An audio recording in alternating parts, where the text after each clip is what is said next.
हरे जय जय राम कृष्ण जय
माईकला लावायचं.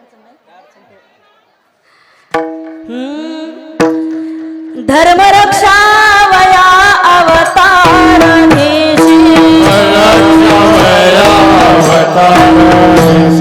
धर्मरक्षा वया अवतार घेशी आपुल्या पाशी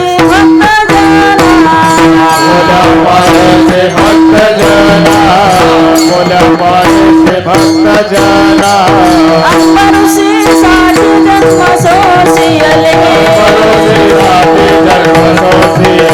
अंबरुषी साठी जन्म सोशियले दुष्ट निर्धारिले किती धन्य तुझं कृपा सिंधू धन्य तुझं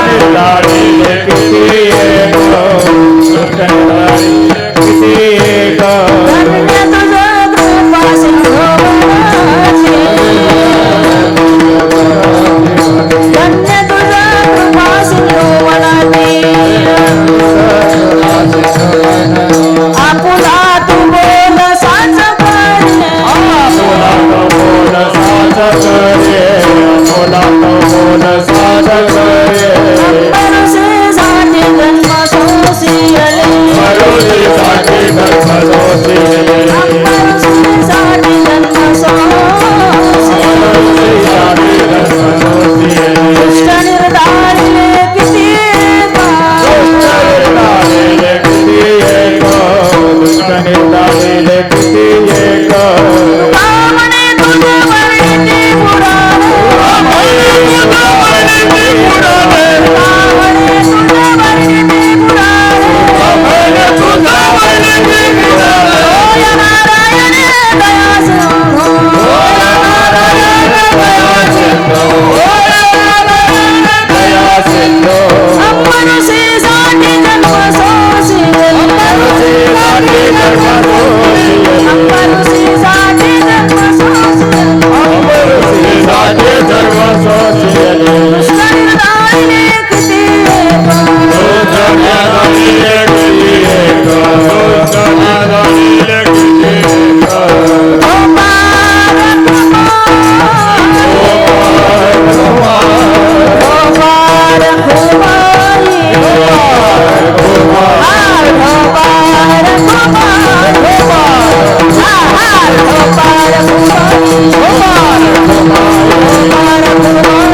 दुष्ट निर्धारिले किती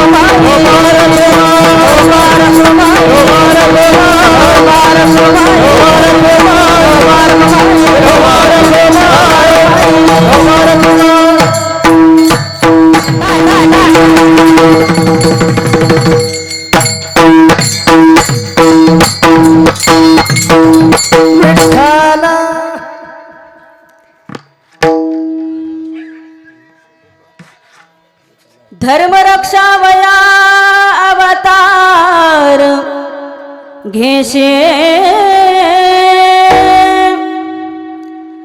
आपुल्या पाळीशे भक्तजना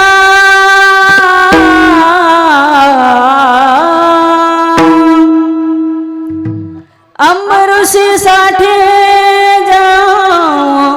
सोशियले दुष्ट निर्धारिले किती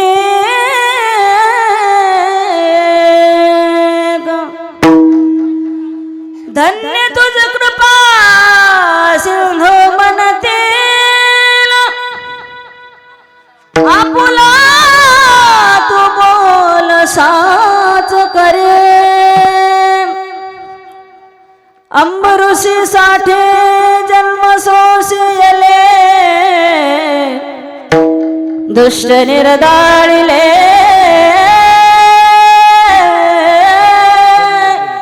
किती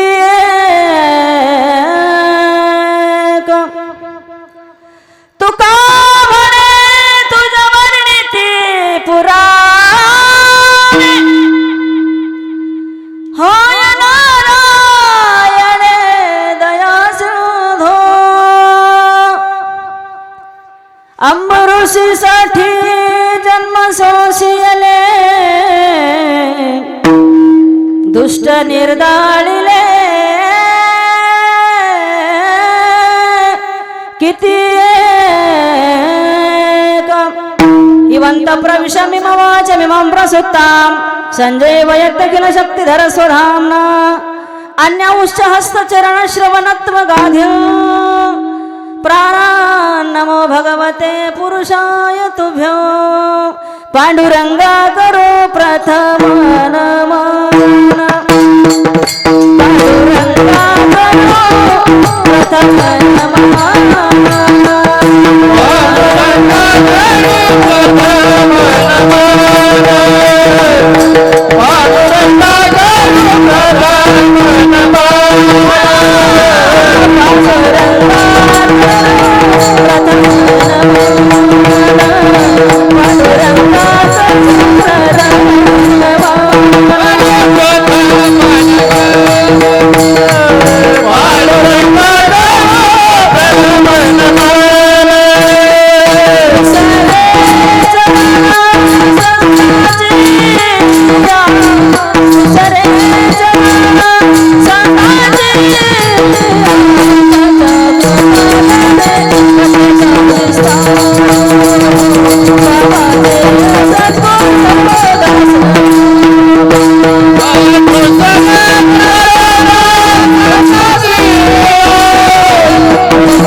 अलंकापुरी रम्य सिंहासनस्थो पदांभोज तेजस्फुरित प्रदेशो विधीन्द्रादिदेवैस्तदास्तु यमानो समाधिस्थ मूर्तिं भजे ज्ञानदेवो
ओम नमो ज्ञानेश्वर करुणा करा दयाळा तुमचा अनुग्रह लाधलो पावन झालो चराचरे मनोजव मारुत तुल्य वेग जितेंद्रियं बुद्धिमतां वरिष्ठं वातात्मजा वानरयोथ मुख्यं श्रीरामदूतं शरणं प्रपद्ये चलो आओ जी पवन कुमार पधारो हरि कीर्तन में चलो आओ जी पवन कुमार पधारो हरि कीर्तन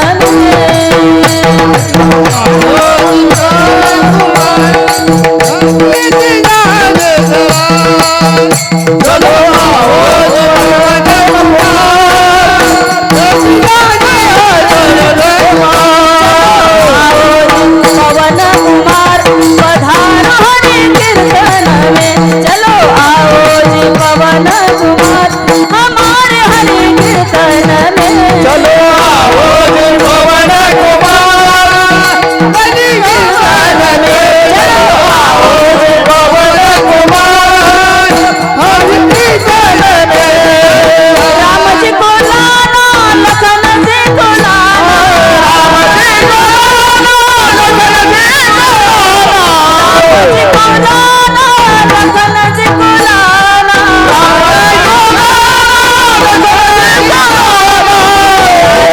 सब परिवार हमारे हरि कीर्तन में चलो आओ जी पवन कुमार पधारो हरि कीर्तन में चलो आओ जी पवन कुमार पधारो हरि कीर्तन में आओ जी पवन कुमार पधारो हरि कीर्तन में ओम नमः शिवाय हरि ओम नमः शिवाय ओम नमः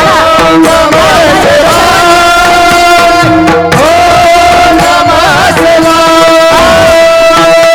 ओम नमः शिवाय हरि ओम नमः शिवाय ओम नमः शिवाय ओम नमः शिवाय नागेंद्र हाराय त्रैलोचनाय भस्माय महेश्वराय नित्याय शुद्धाय दिगंबराय तस्मै नकाराय नमः शिवाय ओम नमः शिवाय ओम नमः शिवाय ओम नमः शिवाय ओम नमः शिवाय ओम नमः शिवाय हरि ओम नमः शिवाय ओम नमः शिवाय ओम नमः शिवाय नमः शिवाय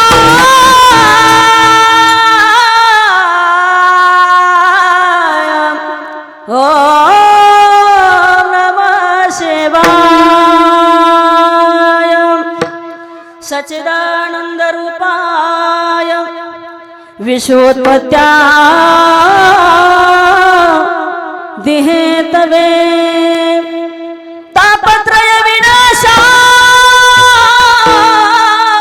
विनाशाय श्रीकृष्णाय वयं नमः राधावीर स्वामिने मैं राधे जी को दास जन्म जन्म मोहे दीजियो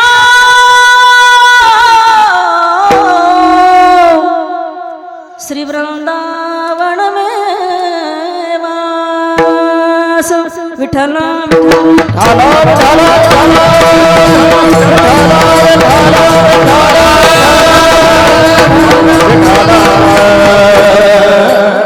धर्मरक्षा वया अवतार घेशी आपुल्या पाळीशी भक्तजना अंबऋषी साठी जन्म सोशियले दुष्ट निर्धारिले किती एक प्रस्तुत प्राप्त प्रसंगी मंगल प्रसंगी सेवेसाठी निवडलेला भंग ज्ञानियांचे राजे साधकाचे मायबाप कैवल्य साम्राज्य चक्रवर्ती अलंकापूर निवासी माऊली महावैष्णव ज्ञानोबराय माऊली महावैष्णव ज्ञानोबराय यांना अत्यंत प्रिय असणारे आणि हिंदवी स्वराज्य संस्थापक हिंदू हृदय सम्राट छत्रपती शिवाजी महाराज यांचे धर्मगुरू आणि अखिल विश्वाला सुशोभित करणारे जगद्गुरू तुकोबरा यांचा उत्कृष्ट असा धर्मपर प्रकरणातला 4 चरणाचा अभंग आजच्या या कीर्तन प्रसंगी निवडलेला आहे. विठ्ठल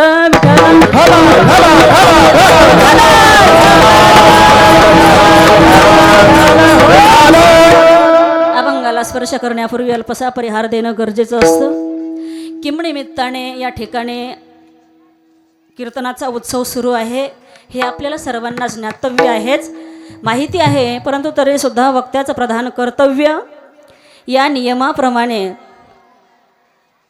आपला भारत देश असणारा संस्कृतीने आणि संस्काराने नटलेला आहे. आणि म्हणून या भारत देशामध्ये भगवंताचे एकूण 24 अवतार झाले. किती झाले? 24. बाकीच्या इतर देशामध्ये भगवंताचा एकही अवतार झालेला. पाकिस्तानात एखादा अवतार झालेला ऐकला तुम्ही? अमेरिकेत झालेला ऐकला का? इंग्लंडमध्ये झालेला ऐकला का? भगवंताचे 24च्या 24 अवतार या भारत देशात झाले. का झाले? याचं कारण असं आहे, भरत खंडे नरदेह प्राप्ती ही तो परमभाग्याची संपत्ती. कारण हा भारत देश असणारा संस्कृतीने, संस्काराने, शूरवीरांच्या चरणस्पर्शाने आणि साधू संतांच्या चरणस्पर्शाने पुनीत आणि पावन झालेला आहे. आणि म्हणून आजही आईला आई, ताईला ताई आणि माईला माय ज्या देशात म्हटल्या जातं तो देश म्हणजे भारत देश आहे. तो देश म्हणजे भारत देश आहे. कारण स्वामी विवेकानंद ज्यावेळेला अमेरिकेला गेले, स्वामी विवेकानंदाचं आपल्या भारत देशातला एक साधू अमेरिकेमध्ये जाऊन व्याख्यान करतो, प्रवचन करतो. त्यावेळेला तिथल्या लोकांना शंका निर्माण होते की हा जो साधू, हा जो संन्यासी, हा जो संत आपल्या देशामध्ये येऊन त्यांच्या भारत देशाचं, त्यांच्या देशांचं, त्यांच्या ग्रंथाचं, त्यांच्या संतांचं महत्त्व आपल्या देशात येऊन एवढं सांगतो, तर यांच्या भारत देशाची व्याख्या नेमकी काय असली पाहिजे. आणि मग त्यावेळेला एक जण कोणीतरी उठलं आणि स्वामी विवेकानंदांना विचारलं, म्हणे स्वामीजी बराच वेळ झालं तुमचं प्रवचन आम्ही ऐकतोय, बराच वेळ झाला आम्ही तुमचं प्रवचन ऐकतोय, परंतु नेमकं तुमच्या भारत देशाची व्याख्या काय सांगता येईल का तुम्हाला? स्वामीजीने सांगितलं, ऐकायची तुला माझ्या भारत देशाची व्याख्या? माझ्या भारत देशाची व्याख्या ही आहे, तुझ्या अमेरिकेची लोक स्वतःची आई सोडली की जगातल्या सर्व स्त्रियांना पत्नीच्या दर्जाने पाहतात, आणि माझ्या भारत देशाचे लोक स्वतःची पत्नी सोडली की जगातल्या सर्व स्त्रियांना आईच्या नजरेने पाहतात. ही माझ्या भारत देशाची व्याख्या आहे. ही माझ्या भारत देशाची व्याख्या आहे. तेव्हा म्हणे साधू फार व्याख्यान करतो, म्हणे त्यांच्या भारत देशाची तुम्हाला एवढा स्वाभिमान आहे, तुमच्या देशाचा जर तुम्हाला एवढा स्वाभिमान आहे, तर मग ती स्त्री असणारे स्वामी विवेकानंदांची परीक्षा घेण्यासाठी उठून उभी राहिली आणि स्वामीजींना म्हणू लागले, स्वामीजी तुम्ही माझ्यासोबत लग्न करा. स्वामीजी म्हटले, का बरं? स्वामीजी म्हटले, ती बाई म्हटली, तुम्ही दिसायला सुंदर आहात, तुम्ही विद्वान आहात, तुम्ही ज्ञानी आहात, तुम्ही पंडित आहात आणि तुम्ही तडफदार आहात, म्हणून तुम्ही माझ्यासोबत लग्न करा. स्वामीजी म्हटले, मी तुझ्यासोबत लग्न करावं, पण कशा करता? त्या बाईने सांगितलं, जर तुम्ही माझ्यासोबत लग्न केलं तर तुमच्यासारखा विद्वान, तुमच्यासारखा ज्ञानी, तुमच्यासारखा पंडित, तुमच्यासारखा देखणा मुलगा माझ्या पोटी जन्माला येईल, म्हणून तुम्ही माझ्यासोबत लग्न करा. माझ्यासोबत लग्न करा. टाळ्या आताच वाजवू नका. स्वामीजींनी अजून त्यांच्यासोबत लग्न केलं नाही. जिथे टाळ्या वाजवायच्यात ना तिथे वाजव जा, चुकीच्या ठिकाणी नका वाजव जाऊ. इथं कॅमेरा चालू आहे. हो. आणि स्वामीजींचं वाक्य ऐका. तुम्हाला वाक्य आवडल्याच्या नंतर मग टाळ्या वाजवा. स्वामीजींचं वाक्य ऐका. स्वामीजी म्हटले, अगं येडीबाई, माझ्यासारखा देखणा, माझ्यासारखा विद्वान, माझ्यासारखा ज्ञानी, माझ्यासारखा पंडित आणि माझ्यासारखा एवढा ज्ञानी असणारा मुलगा तुझ्या पोटी जन्माला यावा, याच्यासाठी मी तुझ्यासोबत लग्न करावं. बरं, लग्न केल्याच्या नंतर ठीक आहे, मी लग्नही करतो, ठीक आहे, परंतु माझ्यासारखा देखणा मुलगा जन्माला येईल याची शाश्वती आहे? माझ्यासारखा ज्ञानी तुझ्या पोटी पोरगा जन्माला येईल याची शाश्वती आहे. माझ्यासारखा विद्वान पोरगा तुझ्या पोटी जन्माला येईल याची शाश्वती आहे. अगं बाई, महाराज लोकांच्या पोरच कधी लाईन सोडतात हे सांगता येत नसतं. जर ज्ञानी माणसाच्या पोटी ज्ञानीच जन्माला आला असता तर हिरण्यकश्यपूच्या पोटी भक्त प्रल्हाद जन्माला आला नसता. राक्षसाच्या पोटी भक्त जन्माला जन्माला येऊ शकतात आणि भक्ताच्या पोटी राक्षस जन्माला येऊ शकतो. सज्जनाच्या पोटी दुर्जन जन्माला येऊ शकतो आणि दुर्जनाच्या पोटी सज्जन जन्माला येऊ शकतो. याची शाश्वती देता येत नाही. मग माझं ऐक ना, म्हणे मी तुझ्या सोबत लग्न करतो ग, परंतु माझ्यासारखा ज्ञानी, माझ्यासारखा विद्वान, माझ्यासारखा देखणा पोरगा जन्माला येण्यासाठी लग्न करावं लागेल. लग्न झाल्याच्या नंतर 1 वर्षभर वाट पाहावं लागेल मुलगा होण्याकरता.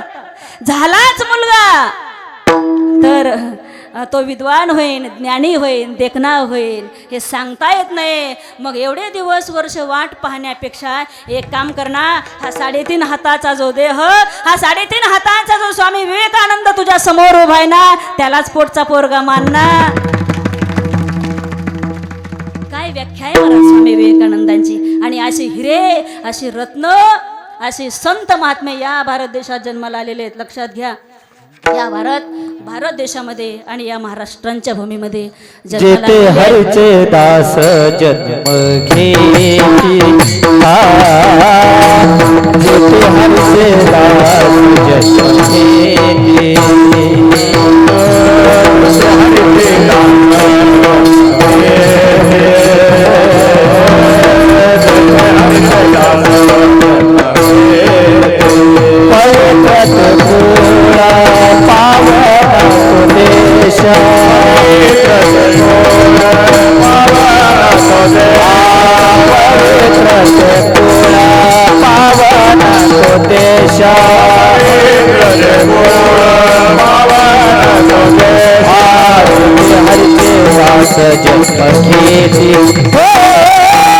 जेते हरचे दास जन्म घेती,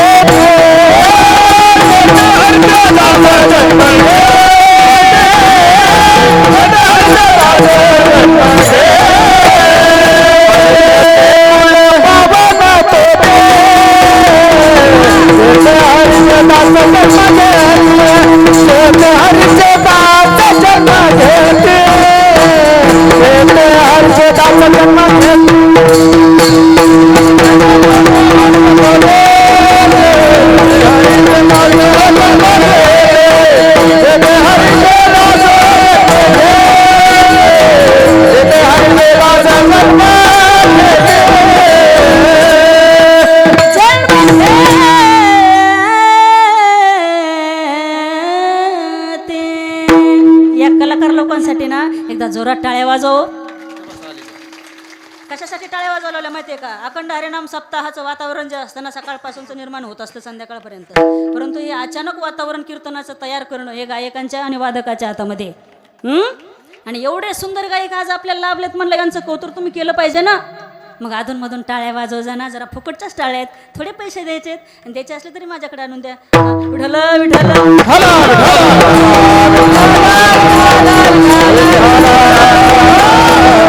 पवित्र ते कुळ पावन तो देश, तेथे हरीचे दास जन्म घेते.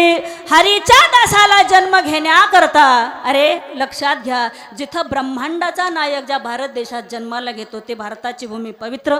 आणि हरीच्या दासाला जन्म घेण्याकरता नव्हे नव्हे भक्तांना आणि साधू संतांना जन्म घेण्याकरता किती पवित्र ठिकाण असावं लागतं.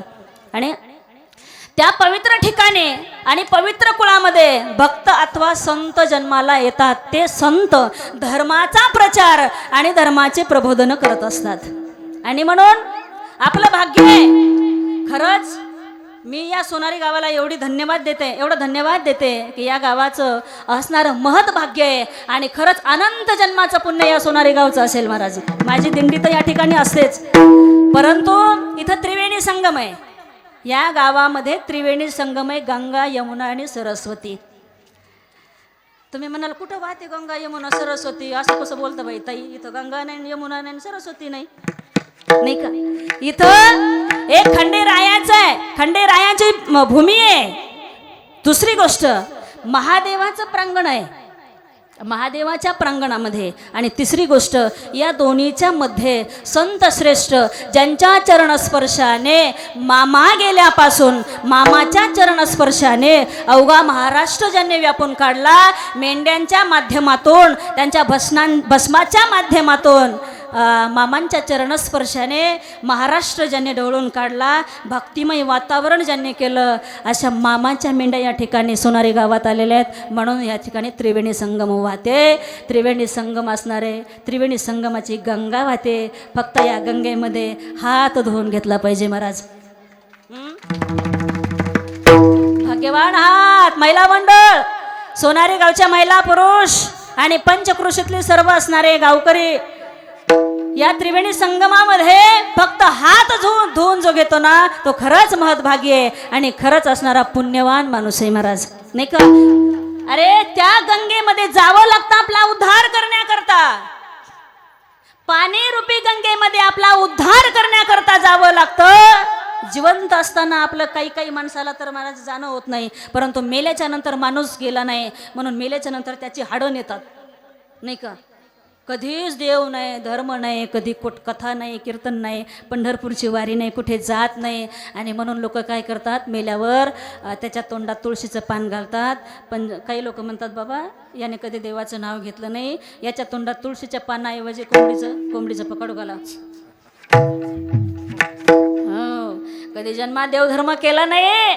मग याला मुक्ती मिळण्यासाठी एक काम करूया, याचे हाड गंगेला नेऊया. बरं, गंगेत हाड, निर्जीव हाड गंगेत टाकल्या उद्धार होईल का हो? जन्मात कधी देव धर्म नाही केला, दान धर्म नाही केला, कधीच देवाला मानलं नाही, मेल्याच्या नंतर त्याचा उद्धार होण्याकरता गंगेत हाड नेऊन टाकतात हो, आणि मग त्याचा उद्धार होतो. परंतु मी तुम्हाला आज या ठिकाणी एकच वचन देऊन सांगते, एकच वाक्य सांगते, ते वाक्य घरी घेऊन जा. हा त्रिवेणी संगम तुमच्या ठिकाणी चालू आहे. मला वाटतं आज 3रा दिवस आहे का, 4था दिवस आहे का? आज 4 दिवस झाले आपल्या गावामध्ये मामांच्या मेंढ्यांचं आगमन झालेलं आहे. होता होईल तेवढी सेवा करा महाराज. ज्यांना जेवढी सेवा करता येईल ना तेवढी सेवा करून घ्या आणि त्या पुण्य असणारं आपल्या पदरामध्ये समर्पित करून घ्या, पुण्य आपल्या पदरामध्ये पाडून घ्या. कारण चालतं बोलतं ब्रह्म तुमच्या गावामध्ये आलेले महाराज.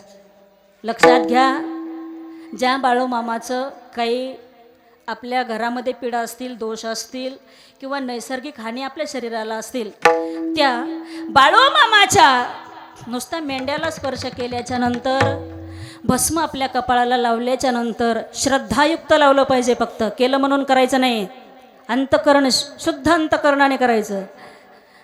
मेंढ्या चारायला गेल्याच्या नंतर किंवा भस्म कपाळाला लावल्याच्या नंतर, बाळूमामांच्या चरणाला स्पर्श केल्याच्या नंतर आपल्या घरातली आधी व्याधी, दुःख, दारिद्र्य, हानी, लाभ या सर्व पीडा नष्ट होऊन जातात महाराज. ही संतांच्या चरणाची ताकद आहे. कारण ते संतच असे असतात, संत नव्हती जगामान सात्या सारिके, संत नव्हती जगामान सात्या सारिके, संत नव्हती जगामान सात्या सारिके, संत नव्हती जगामान सात्या सारिके, नदी नव्हे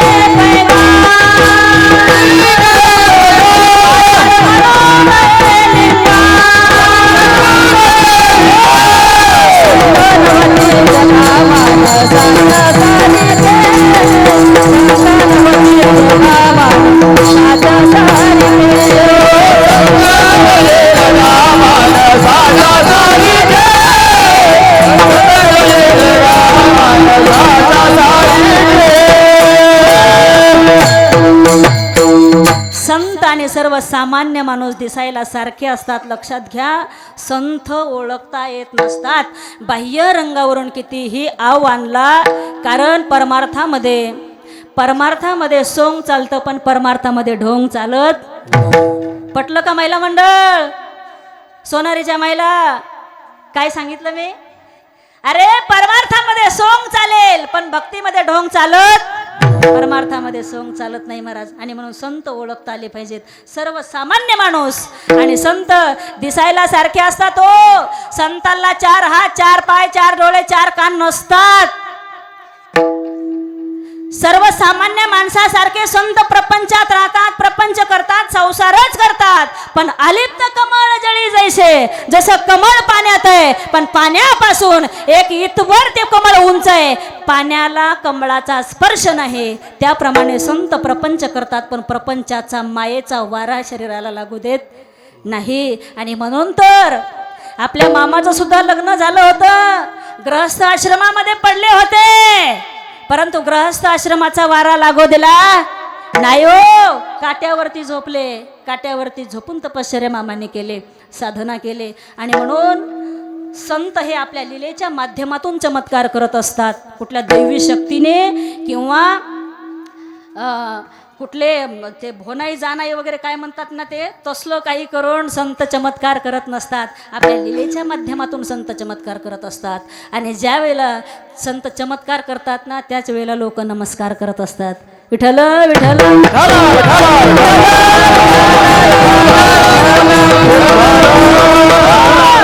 आणि म्हणून माणसाने जीवन जगत असताना पहिल्यांदा अगोदर संतांची संगत केली पाहिजे, वारकऱ्याची संगत केली पाहिजे आणि चांगल्या माणसाची संगत केली पाहिजे. पहिलं आधी तपासलं पाहिजे. संतांच्या भूती जगाच्या कल्याणा, संतांच्या भूती जगाच्या कल्याणा, संतांच्या भूती जगाच्या कल्याणा, संतांच्या भूती ती परोपकारे हे कष्टाविती परोपकारे जगाच्या कल्याणा, संतांच्या भूती जगाच्या कल्याणा, संतांच्या भूती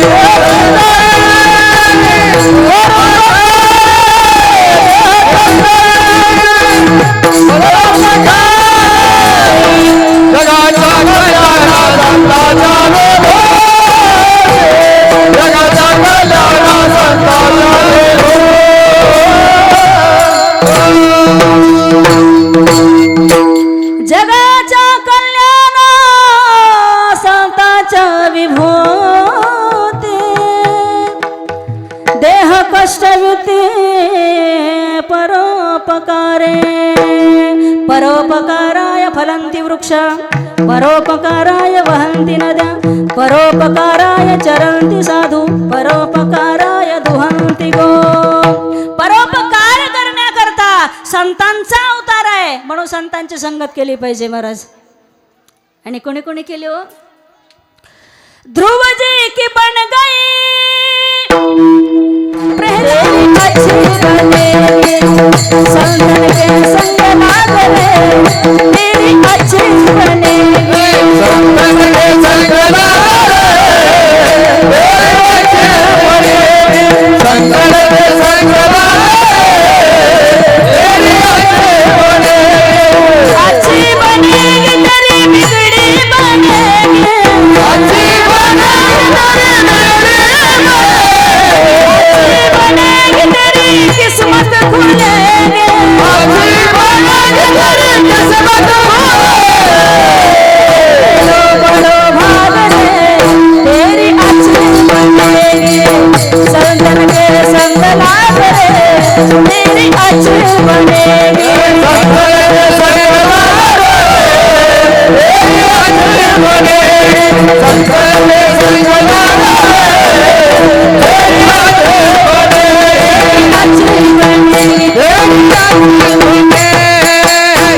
संतन के संग लाग रे तेरी अच्छी बनेगी, अच्छी बनेगी तेरी बिगड़ी बनेगी, है तेरो बड़ा भाग रे तेरी अच्छी बनेगी.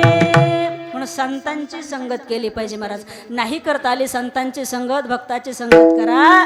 नाही भक्ताची ही संगत करता आली ना, किमान आता 7 दिवस तरी संतांच्या सानिध्यामध्ये राहा.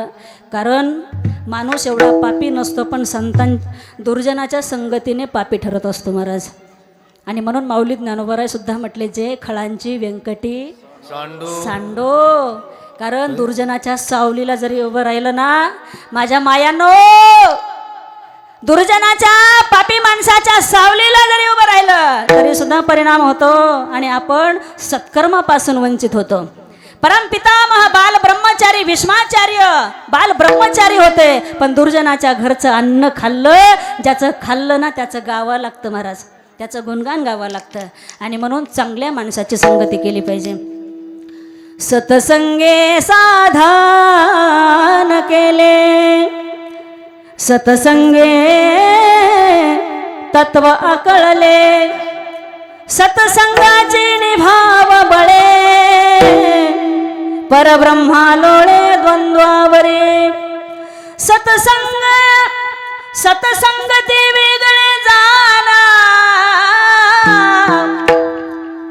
भगवान परमात्मा सांगतात, सतसंगती वेगळे जाना, ताका पावावया माझे स्थान, अनेक नाही साधन, सत्य जान उद्धवा. ए उद्धवा, अरे माझ्यापर्यंत येण्याकरता संतांची संगती करावी लागेल, भक्ताची संगती करावी लागेल, संतांचे चरण धरावे लागतील, तेव्हा माझ्यापर्यंत पोहोचता येतं. संतांची संगती मनोमार्ग दाती, संतांची संगती मनोमार्ग दाती, संतांची संगती मनोमार्ग दाती, संतांची संगती मनोमार्ग दाती, संतांची संगती मनोमार्ग दाती, संतांची संगती मनोमार्ग दाती, संतांची संगती मनोमार्ग दाती, संतांची संगती मनोमार्ग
तेवढं कीर्तन कळेल तुम्हाला. लक्ष नसेल ना तर तुम्हाला कीर्तन कळणार नाही बरं.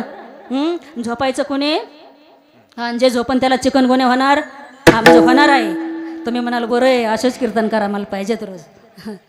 हां झोपू नका बरं, नीट लक्ष देऊ नाही का.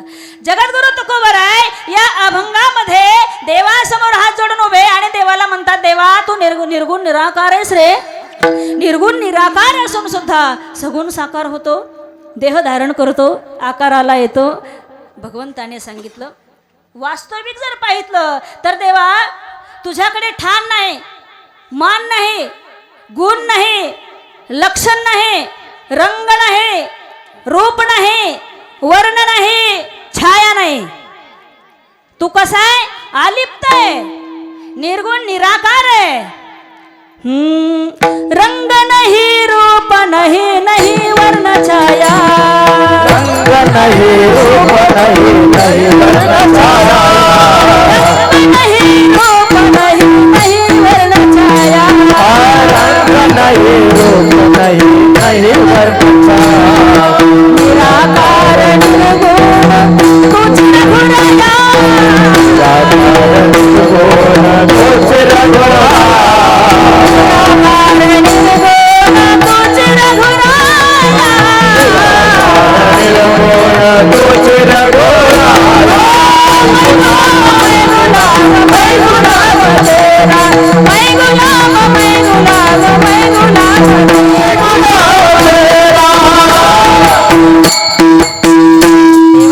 तुझ्याकडे रंग नाही, ठाण नाही, मान नाही, गुण नाही, लक्षण नाही. तू कोणत्या आकाराचा नसून सुद्धा तो आकाराला येतो ना. कसं काय आकाराला येतो सांगशील जरा. त्यावेळेला देवाने सांगितलं तुकोबर आहे, मी 4 कारणामुळे अवतार घेतो. 1 समान सत्तेमध्ये साधक बाधक व्यवहार होतो, अशा नियमाकरता अवतार घेतो. 2 उपास्यतेकरता मी अवतार घेतो. 3 भक्तांच्या एकनिष्ठतेकरता मी अवतार घेतो. 4 भक्तांच्या सगुण साकार होतो. 4 भक्तांच्या प्रेमामुळे मी देह धारण करतो. आणि 5 ज्या ज्या वेळेला धर्मावर संकट येतं ना त्या त्या वेळेला मी अवतार धारण करतो. 4 प्रश्नांची उत्तरं भगवान परमात्म्याने जगद्गुरु तुकोबरांनी सांगितली. आणि शेवटी सांगितलं तुकोबराय ऐका, ज्या ज्या वेळेला जगातून धर्म निघून जातो, धर्माचं नाव राहत नाही, त्यावेळेला मी काय करतो, माझ्या साकार स्वरूपाला प्रकट करतो. मला करावं लागतं. का बरं? मी दिसून सुद्धा, मी मंदिरामध्ये आकाराला येऊन सुद्धा, माझी मूर्ती मंदिरात दिसून सुद्धा देव नाही म्हणणारे बरेच लोक आहेत. काही लोकांना देवच मान्य नाही, काही लोकांना धर्म मान्य नाही, देव मान्य नाही, ग्रंथ मान्य नाही, संत मान्य नाही, संस्कृती मान्य नाही, काहीच मान्य नाही महाराज. आणि जास्त हिंदूच्या लोकांनाच आपलं हिंदू संस्कृती मान्य नाही. नाही का? तुम्ही पहा, मुसलमानाच्या 5 वर्षाच्या लेकराला शिकवलं जातं, हे अल्लाह आहे, हे मस्जिद आहे, हे नमाज आहे. 5-5 वर्षाच्या लेकराला सांगितलं जातं. मुसलमानाचा 80-80 वर्षाचा म्हातारा 1.5 वर्षाचे रोजे करतो. आणि आपला तरुण तडफदार असणारा पोरगा एकादशीला 1.5 भाकर खातो. नाही का? कारण आपल्याला देवधर्म मान्य नाही. त्याला जर विचारलं ना, मुस्लिमच्या 5 वर्षाच्या लेकराला जर विचारलं ना मस्जिदमध्ये नेऊन, हे क्या है, ते मस्जिदमध्ये नेल्याच्या नंतर ते 5 वर्षाचं लेकरो सांगतं, हे अल्लाह है. हे क्या है? हे मस्जिद है, हे नमाज है. हे 5-5 वर्षाचं लेकरू सांगतं महाराज. आणि आपल्या 5 वर्षाच्या नाही, आपल्या पहिलीच्या लेकरापासून बोलायला यायला लागलं की तेव्हापासून शिकवलं जातं, ज्वानी ज्वानी एटिंग शुगर शिकवलं जातं महाराज. आणि म्हणून आपली लेकरं पुढे अशी बर्बाद होतात की त्यांना देव बी मान्य नसतो, धर्म मान्य नसतो, संस्कृती ही मान्य नसते, काहीच मानायला तयार नाही. ते म्हणतात कशाला करायचे सप्ते, कशाला करायचा देव धर्म, एवढी पट्टी कुठून द्यायची सप्त्याला. आणि देत नाही महाराज. मग ते 90 मारून गटारात पडतात का नाही? आहे का नाही? म्हणून लहानपणापासून हे संस्कार द्यावे लागतात महाराज. आणि म्हणून भगवान परमात्मा सांगतात, तुकोबर आहे, माझी मूर्ती मंदिरात दिसून सुद्धा देव नाही म्हणणारे 100% लोक करावं लागतं. मला आकाराला यावं लागतं. धर्माच्या संस्थापनेसाठी मला देह धारण करावा लागतो. माऊली ज्ञानोबा यांनी ज्ञानेश्वरीमध्ये फार सुंदर वर्णन केलेलं आहे बघा. नीट लक्ष देऊ नाही का? कळलं तर बरं होईल. स्वधर्माचे वाडे कोडे, अधर्मासे घचडे, तै तुझ अवतार धरणे घडे,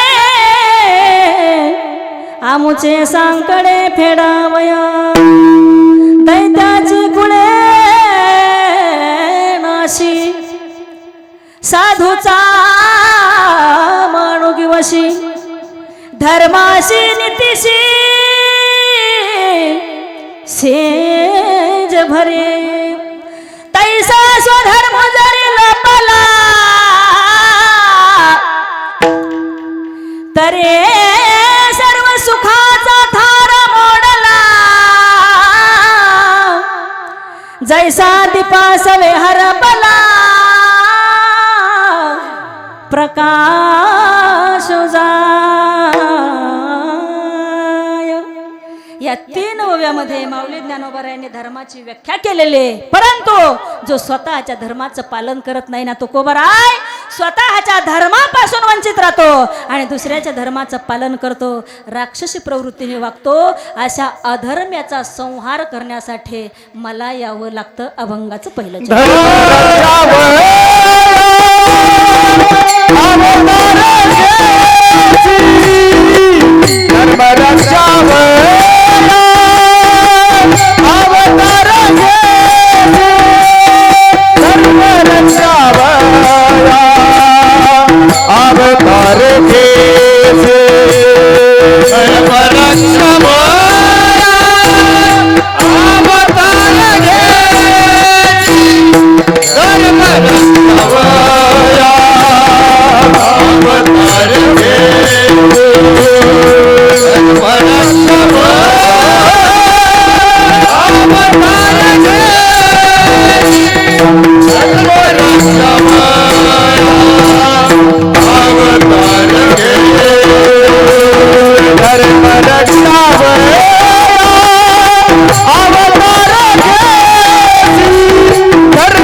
आपुल्या पाळीशे भक्त जना. अभंगाच्या पहिल्या चरणात जगद्गुरु तुकोबरायांनी सांगितलं, तू धर्मासाठी धर्माचं रक्षण करण्यासाठी अवतार घेतो देवा, पण धर्म म्हणजे नेमकं काय? धर्म कशाला म्हणतात तो? हां, रोज शेजारणीच्या चाड्या करणं म्हणजे धर्म. शेजारणीला नावं ठेवणं म्हणजे धर्म. कीर्तनात येऊन झोपणं म्हणजे? हां, मी बसू का खाली? असंच सांगितलं महाराज कीर्तनात. नेमकं माझ्या कीर्तनात समोरच एक बाबा झोपलेले होते. म्हणलं, बाबा कीर्तनात झोपू नका ना, बाबा म्हटले ताई मला माहिती आहे तुम्ही काही खोटं सांगणार नाहीत, तुमचं तुम्ही चालून द्या, मी जागाच आहे. आणि कधी कधी असं होतं टावर खालीच रेंज नसते महाराज. असे मोबाईल काही असतात तर टावर किती रेंजमध्ये आणण्याचा प्रयत्न करा ते येतच नाहीत. हां 4G वाले लवकर रेंज पकडतात पण 2G वाले लवकर रेंजच पकडत नाहीत. आणि नेमकं असं होतं 2G वाले पुढं बसलेले असतात. बाबा म्हटले ताई मी जागाच आहे, तुमचं तुम्ही चालून द्या. कीर्तन रंगात आलं, म्हातारं पुन्हा झोपलं. म्हणलं ओ बाबा झोपू नका ना. बाबा म्हटले ताई खरंच सांगतो मी जागाच आहे, मी काय खोटं सांगत नाही, तुमचं तुम्ही चालून द्या. कीर्तन रंगात आलं, म्हातारं डबल झोपलं. पण कीर्तन पुन्हा म्हातारं झोपलं. पुन्हा म्हटलं बाबा झोपू नका ना. बाबाने पुन्हा तेच उत्तर दिलं. कीर्तन संपलं पण म्हाताऱ्याने काही मेळ लागू दिला नाही. हो तायांनो बाबाने काहीच मेळ लागू दिला नाही. शेवटी बाबा घरी गेले. घरी गेल्याच्या नंतर बाबा गाढ झोपले. आणि नेमकं बाबाच्या घरी चोर आले चोरी करण्यासाठी. बरं आणि चोर चोरी करायला लागले तेव्हा बाबा कीर्तनातल्यासारखं बडबड करायला लागले, तुमचं तुम्ही चालून द्या, मी जागाच आहे. चोर म्हणले बापरे म्हातारं जागा दिसतंय, आताच कीर्तनाहून आलंय वाटतं, थोडं थांबू नंतर चोरी करू. बरं चोर थोडे थांबले, नंतर चोरी करायला लागले. म्हातारं पुन्हा बडबड करू लागलं, मी जागाच आहे, तुमचं तुम्ही चालून द्या. सकाळ झाली पण चोराला चोरी करता आली नाही. मग कीर्तनात झोपल्याचं एवढं फळ आहे तर पुण्य जागा राहण्याचं किती असेल तुम्हीच ठरवा. विठ्ठल विठ्ठल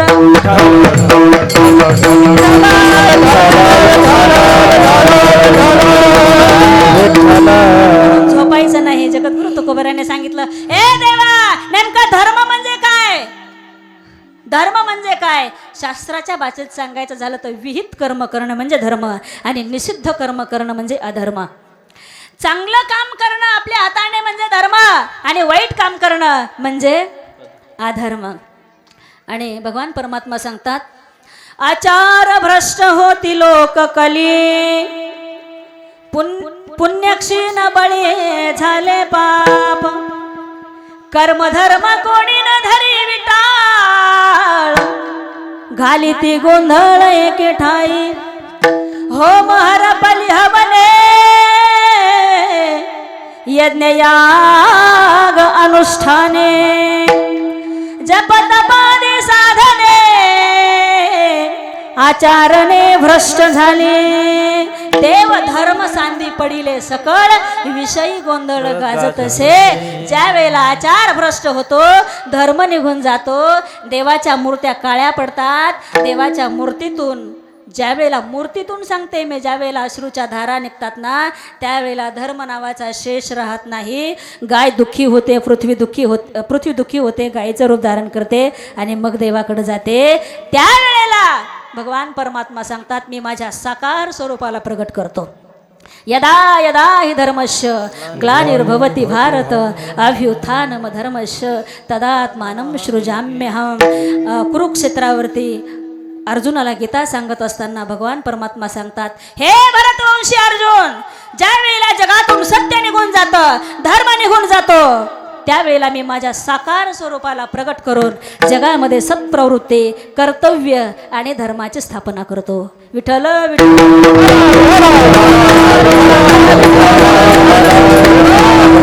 अरे मी तर स्वतः हा अवतार घेतोच, पण माझ्या आज्ञेने धर्माचा प्रचार आणि धर्माचे प्रबोधन करण्याकरता अशी काही विशेष संत महात्मे पृथ्वीवर प्रगट होतात आणि तर ते धर्माचा प्रचार आणि प्रबोधन करू लागतात.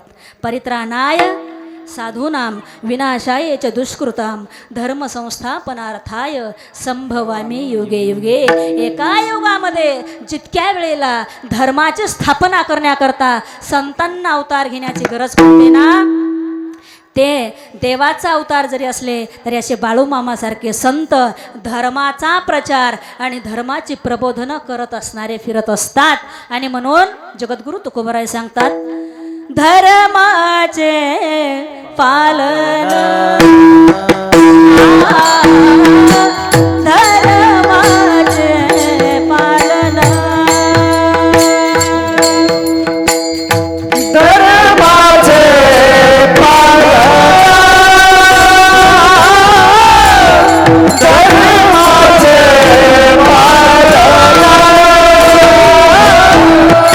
धर्माचे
अखंडांचं खंडन करण्यासाठी संत अथवा साधू पुरुष प्रगट होता ते बाळूमामासारखे.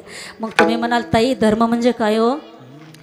तुम्ही ऐका, तुमच्या गावामध्ये अखंड हरिनाम सप्ताह होत असेल, त्या सप्ताहामध्ये आपण गीतेचं पारायण करतो का नाही? हां, कोण कोण पारायणाला बसतं? पारायणाला कोण कोण बसतं? हां, हरिपाठ कोणाला पाठ आहे? इथं बसलेले महिला मंडळ. हां, तुमची लेख म्हणून वर हात करायचा इमानदारीने, नाही तर पाठ नसला तरी वर हात करता तुम्ही. नको बाबा आपलं जायला, इमानदारीने वर हात करा. कोणाला हरिपाठ पाठ आहे? बरं, सैराट गाण्यामधल्या हिरोनीचं नाव काय हो? पुरेनो काय नाव? पुरेनो मी इकडं. सैराट गाण्यामधल्या हिरोचं हिरोनीचं नाव काय? अर्जुन परशा. राईट. हरिपाठामध्ये अभंग किती हो? आम्हाला काय माहिती ते माहिती. एखादं नवीन गाणं निघू द्या, असं पटकन लवकर पाठ होतं महाराज. हरिपाठातला एक अभंग महिनाभर पाठ होत नाही. होतो का पाठ? नाही ना. मग इथं गीतेचं पारायण कोणी केलं? महिला मंडळ. मी इकडे. तुमच्या नवऱ्याने सांगितलं का तुम्हाला पारायण करू नका म्हणून? हां, बरं, आता पारायण नसलं ना केलं तरी सुद्धा मी तुम्हाला सांगते, उद्या सकाळी गीता उघडून पहा. गीतेच्या पहिल्या अध्यायाचा पहिला श्लोक आहे. धर्मक्षेत्रे कुरुक्षेत्रे समवेतायुत्सवः मामका पांडवाश्चैव किम कुर्वत संजय. गीतेच्या पहिल्या अध्यायाचा पहिला श्लोक, पहिल्या श्लोकातलं फक्त पहिलं अक्षर घ्यायचं. महिला मंडळ, पुरुष मंडळ नीट लक्ष देऊन ऐका बरं, मार्मिकता ही. गीतेच्या पहिल्या अध्यायाचा पहिला श्लोक आणि पहिल्या श्लोकातलं फक्त पहिलं अक्षर घ्यायचा धर. गीतेचा शेवटचा अध्याय आणि शेवटच्या अध्यायातला शेवटचा श्लोक घ्या. यत्र योगेश्वर कृष्णो यत्र पार्थो धनुर्धरः तत्र श्रीर्विजयो भूतिर ध्रुवा नीतिर्मतिर्मम. गीतेचा शेवटचा अध्याय, शेवटच्या अध्यायाचा शेवटचा श्लोक, शेवटच्या श्लोकातलं शेवटचं अक्षर घ्या. पहिला अध्याय, पहिल्या अध्यायातला पहिला श्लोक, पहिल्या श्लोकातलं पहिला अक्षर धर. शेवटचा अध्याय, शेवटच्या अध्यायातला शेवटचा श्लोक म धर्म या दोन शब्दात जगात प्रसिद्ध असलेला गीता ग्रंथ सामावला आहे. विठ्ठल विठ्ठल.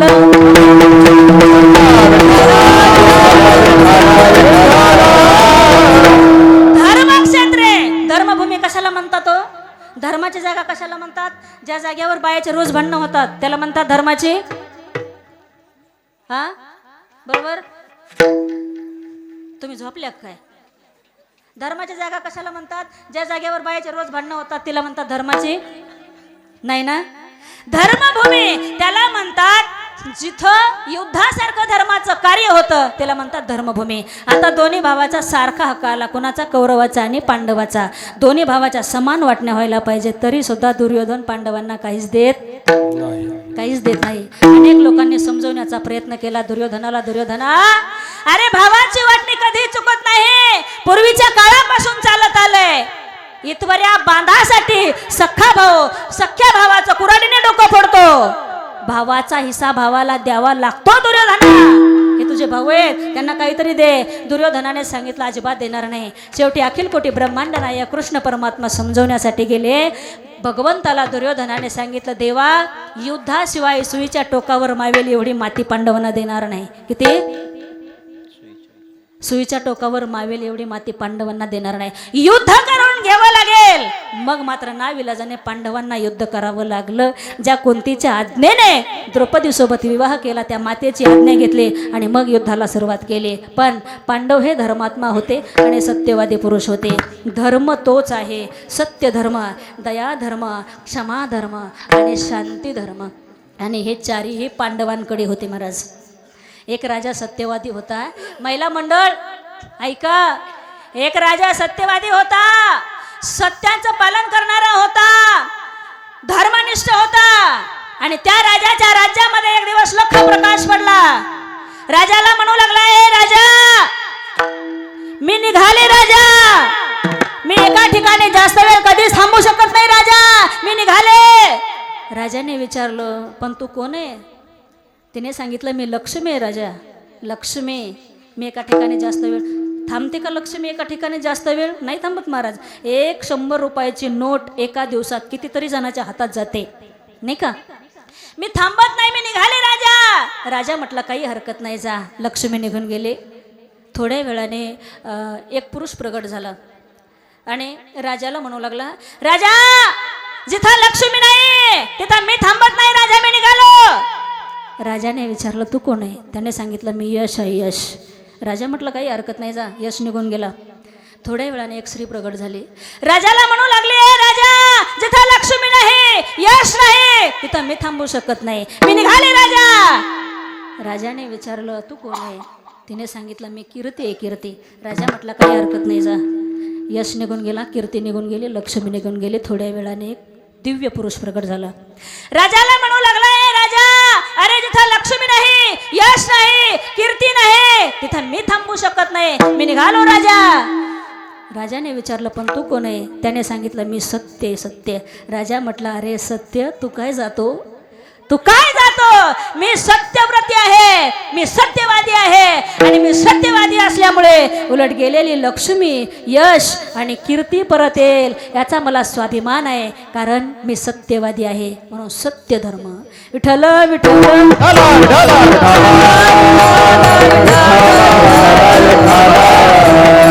सत्य धर्म, दया धर्म.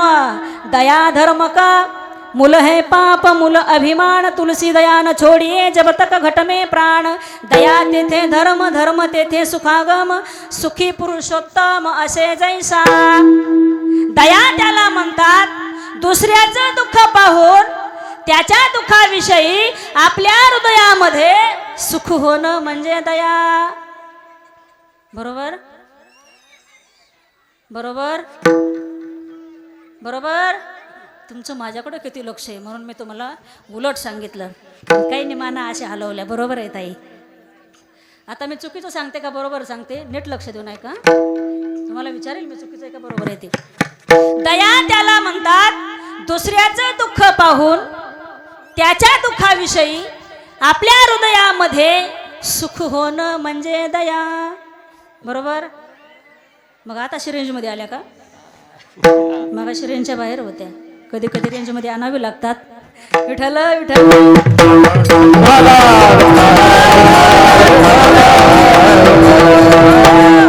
दया त्याला म्हणतात दुसऱ्याचं दुःख पाहून त्याच्या दुःखाविषयी आपल्या हृदयामध्ये कालवा कालो होणं म्हणजे दया. बरोबर. आता बरोबर. विठ्ठल विठ्ठल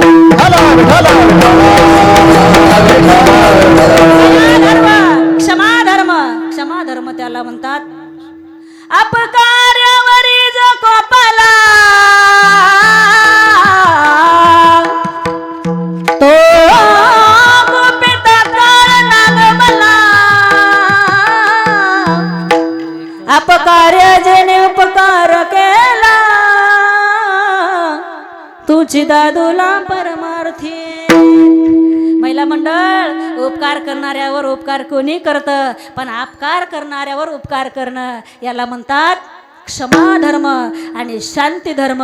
हे चारही पांडवांकडे होते म्हणून पांडव युद्धासारखं धर्माचं कार्य जिंकले आणि हे चारही संतांकडे आहेत म्हणून संत धर्माचा प्रचार आणि प्रबोधन करतात. परित्राणाय सर्व धर्मान परित्याज्य मामेकम शरणं व्रज अहम त्वा सर्व पापेभ्यो मोक्षयिष्यामि मा शुचः.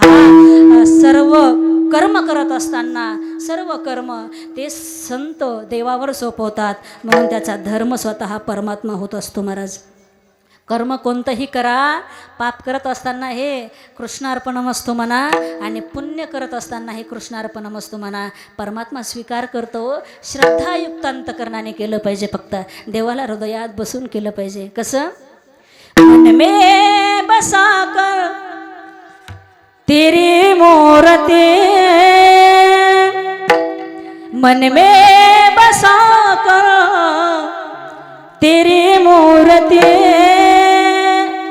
उतारो मैं गिरधर तेरी आरती. मन में बसा कर तेरी मूर्ति, मन में बसा कर तेरी मूर्ति, उतारो मैं गिरधर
भजन घेऊ, सुंदर भजन घेऊ. हा तुम्हाला येणार नाही त्याच्या काक्यात गलोलो आल्याशिवाय राहणार नाही.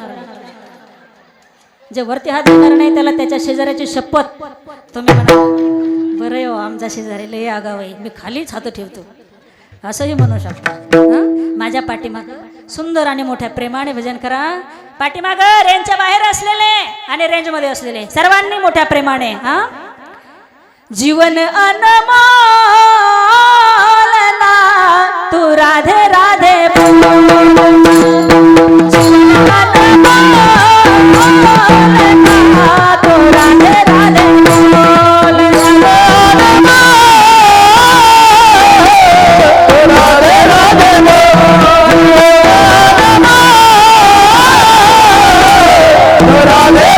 बोल.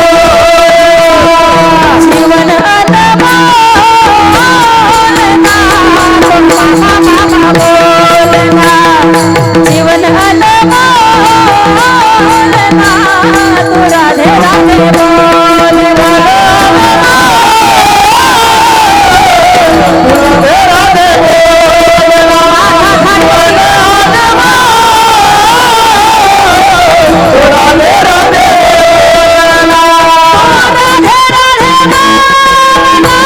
तू श्यामा श्यामा बोलना.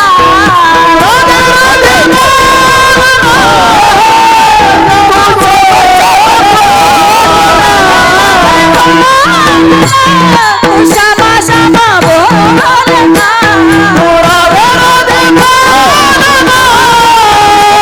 तू श्यामा श्यामा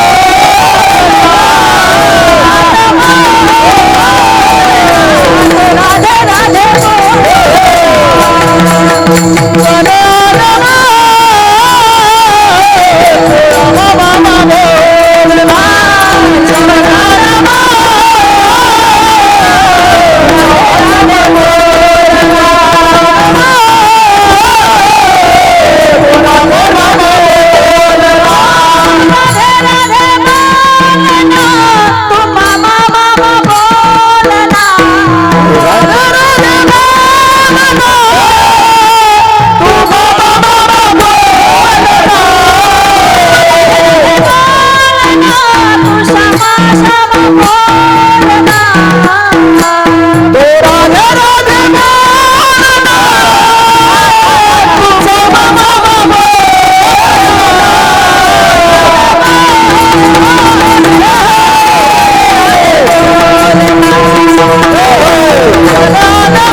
सर्वजण टाळी वाजवा.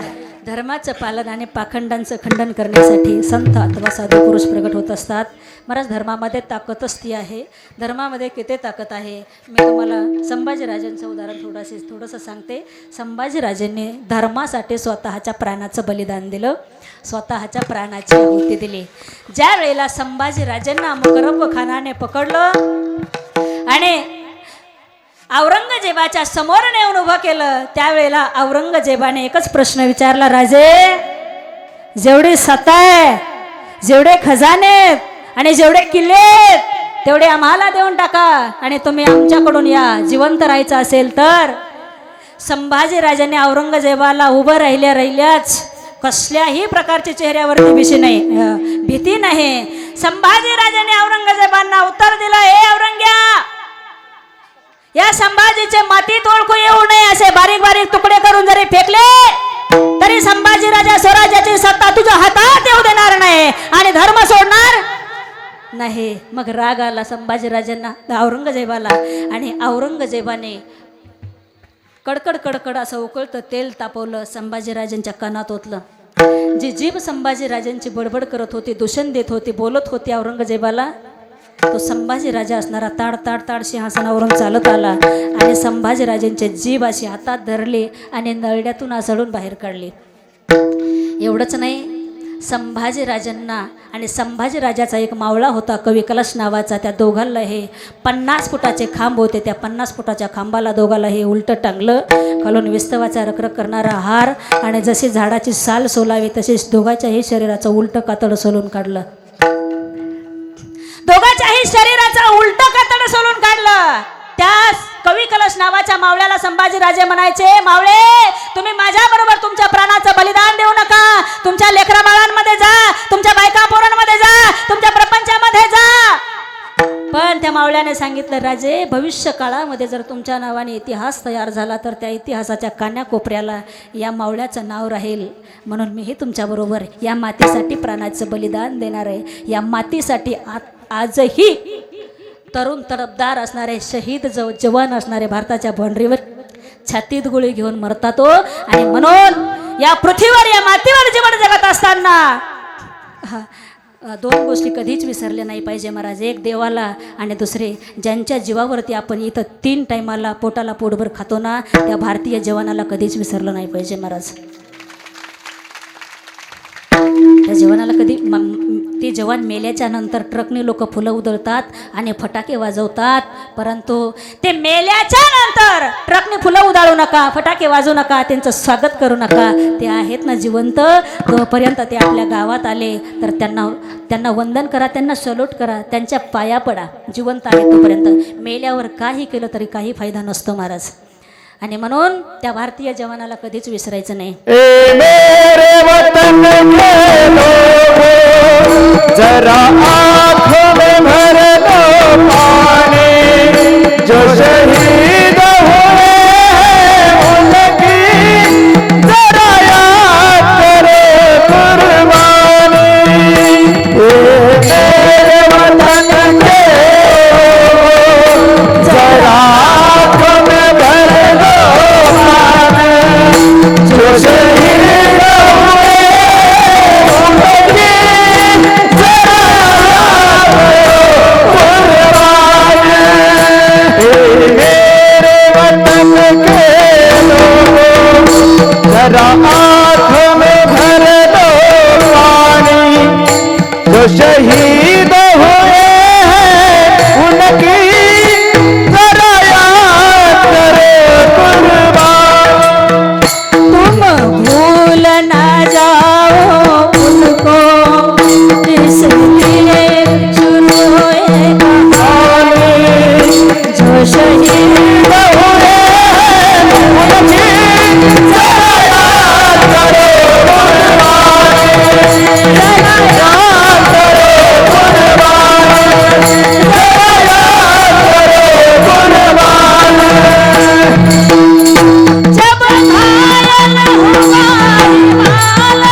संभाजीराजाचे हात तोडले, पाय तोडले, शिर धडा वेगळं केलं, घाणेरड्या गाढवावरती बसवलं, गावात दिंड काढले, तरी संभाजीराजांनी स्वराज्याची सत्ता जाऊ दिली नाही आणि धर्म सोडला नाही. आणि म्हणून विसरू नका रे एकच आता ठेवा तुम्ही ध्यानी, बुडाला बुडाला धर्म वाचवला संभाजी शिवाजींनी. तो धर्म संभाजी छत्रपती शिवाजी महाराजांनी आणि छत्रपती संभाजीराजांनी जोपासला, तोच धर्म आपण जोपासायचा आहे.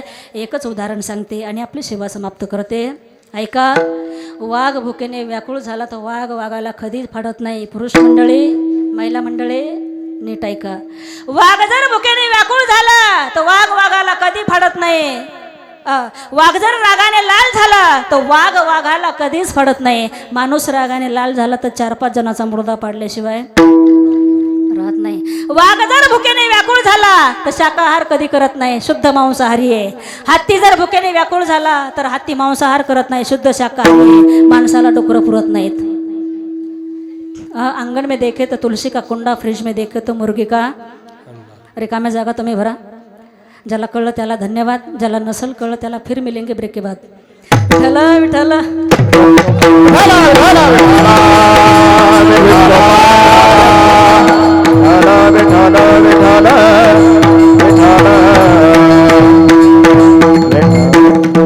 ऐका, इतका धर्म ढासळला, पशुने जेवढा धर्म जोपासला तेवढा माणसाने सोडला. माणसं चोऱ्या करतात आणि कुत्री चोरं पकडतात महाराज. मग धर्म कोणी सांभाळला बघा. आणि म्हणून धर्माचं पालन करण्यासाठी भगवान परमात्मा अवतार घेतात, आल्यानंतर भक्ताचं रक्षण करतात. म्हणून त्या भगवंताला धन्य धन्य धन्य असं म्हणतात. आणि त्या भगवंताचं वेद शास्त्र पुराण वर्णन करून थकले अभंगाचं शेवटचं चरण.